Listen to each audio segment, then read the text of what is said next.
Okay, a 2000 model John Deere 1150H. So we had a little hydraulic leak under the belly pan when we first got it in. That was the only thing that we noticed was wrong with it. But it ended up being the metal lines here that were all the way between the belly pan and up underneath the radiator and going down underneath the side of the motor. So we had to take the radiator out. We gave it a full bath.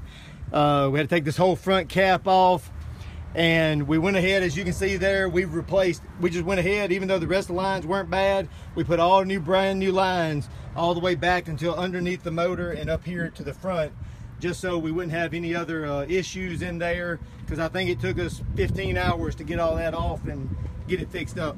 Also had one little hose here that was a little leaky. Other than that, we haven't done anything to it. I'll get on it and I'll move the blade around a little bit. There's a little bit of slack in it. You know, it's a 16-year-old bulldozer. I noticed this pin right here has a little extra movement in it.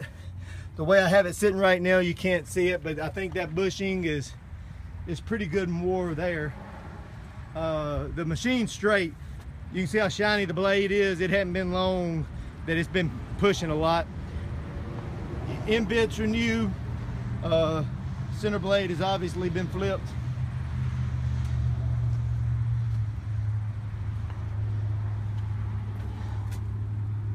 This bushing appears to be a little better on this side than the other side, but it does have a little slack in places. Nothing to be hidden there. Sprockets are good, rails are good. The pins probably have the most wear of anything.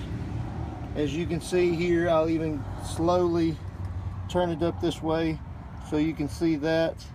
Everybody has their own judgment difference on that. I would say those pins myself are about 65% and might need turning before long. The rails are in great shape. You can see the bottom rollers, they're not hitting the pin bosses yet.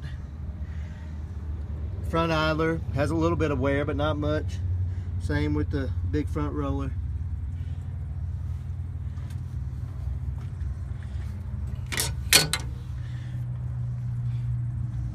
Inside this valve body here, I just washed it out, but there is a little bit of oil accumulation up around these little shafts when they move up and down. Nothing a great deal, definitely not anything that needs any attention, but you will notice, you know, if you run it for a week and it gets dusty in here, you're going to see a little dust in there accumulate on some oil. But that's just the blade pistons moving up and down in that valve body. The machine's really straight.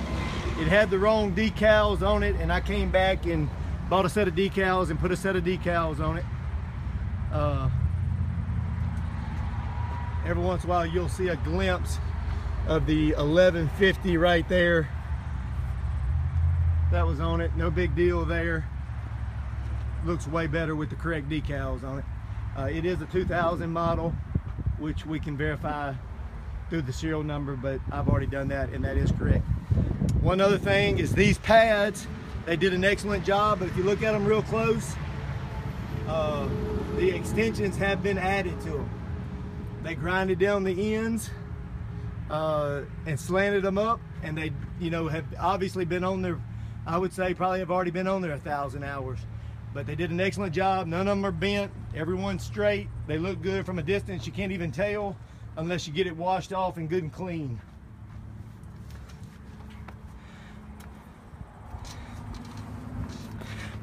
Six BT Cummins.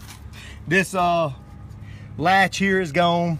Of course, it's gravity held down, so that's not a big issue. I washed it off, but I didn't see any leaks at all to note on the motor.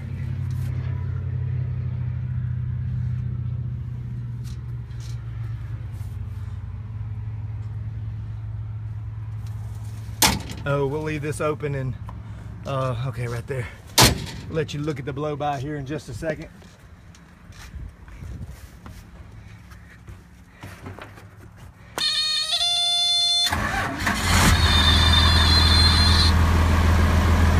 Now you'll notice there's 2 hour meters here.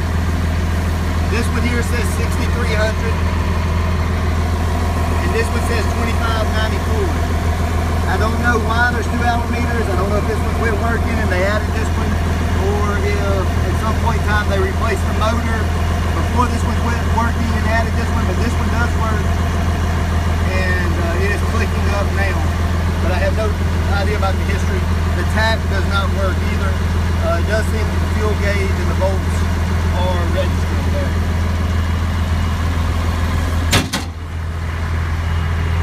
We'll let you see if you see any movement on the blade there. You can see it right there on that one arm where I was pointing out earlier, the slack and that one push. For the biggest part, it's pretty good.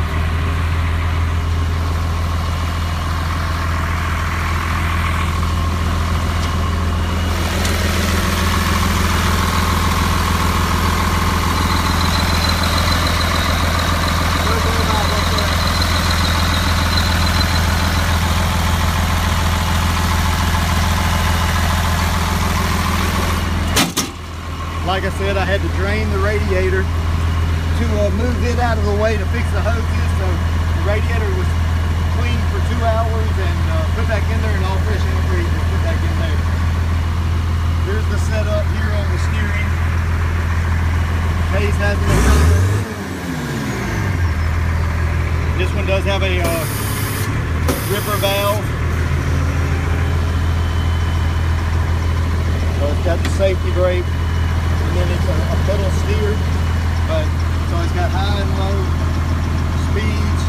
You put it in low, power shift. I'm gonna lock the left brake, lock the right brake. Alright. Then we'll put it in high speed and we'll go backwards. The blade on float.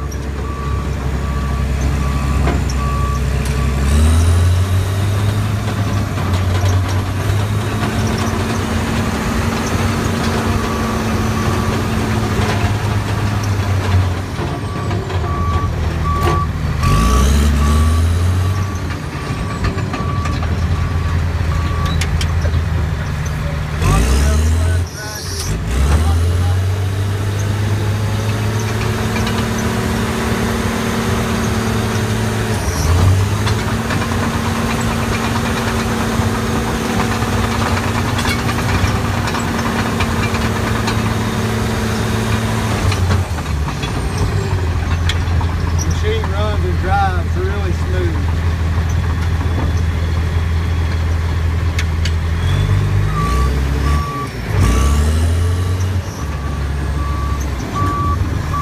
Center brake also works good. Back up, Lauren, you can hear it.